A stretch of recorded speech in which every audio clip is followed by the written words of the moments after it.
DJ కలెక్షన్ల రగడ ఆగినట్లే కనిపిస్తోంది కానీ ఇంకా ఫ్యాన్స్ మధ్య ఫేస్బుక్కుల్లో వాదనలు కామెంట్లు కంటిన్యూ అవుతూనే ఉన్నాయి. మెగా ఫ్యామిలీ అన్నా మెగా హీరోలు అన్నా చిరు, పవన్, చరణ్, వరుణ్, సాయి ధరమ్ మాత్రమే అనే విధమైన పోస్టులు కూడా చలామణి అయ్యాయి. ఇదంతా 100 కోట్ల కలెక్షన్ ప్రచారం తెచ్చిన తంట. ఈ లెక్కల కోసమే నిర్మాత దిల్ రాజు ఆఫీస్కు మెగా ఫ్యాన్స్ పెద్ద సంఖ్యలో వెళ్లారు. ఇప్పుడు లేటెస్ట్ డౌట్ ఏంటంటే ఈ సంఘటన పూర్వాపరాలు హీరో రామ్ చరణ్ కు తెలుసుంటాయన్నది. ఎందుకంటే ఇలా వెళ్లిన వాళ్లలో సుమారు 10 మంది నిత్యం రామ్ చరణ్ కు టచ్ లో ఉండే హార్డ్ కోర్ మెగా ఫ్యాన్స్ అట.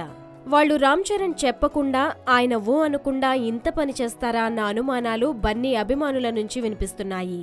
మరోపక్క మెగా హీరోలు అంటే వీరే అంటూ బన్నీని వేరు చేయడం, సంక్రాంతి బరి నుంచి రామ్ చరణ్ తప్పుకుని పవర్ స్టార్ కు చోటిస్తున్నారని వార్తలు వినిపించడం వంటివన్నీ కొణిదెల ఫ్యామిలీకి, అల్లు ఫ్యామిలీకి మధ్య దూరం పెడుతున్నట్లు గాసిప్లు వినిపిస్తున్నాయి.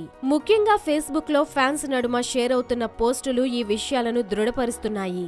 ఏది ఏమైనా డీజే సినిమా, దాని కలెక్షన్లపై దర్శకుడు హరీష్ శంకర్ చేసిన ప్రకటనలు అన్నీ కలిసి మొత్తానికి మెగా క్యాంపును దిగ్విజయంగా రెండుగా చేసినట్లు కనిపిస్తోంది.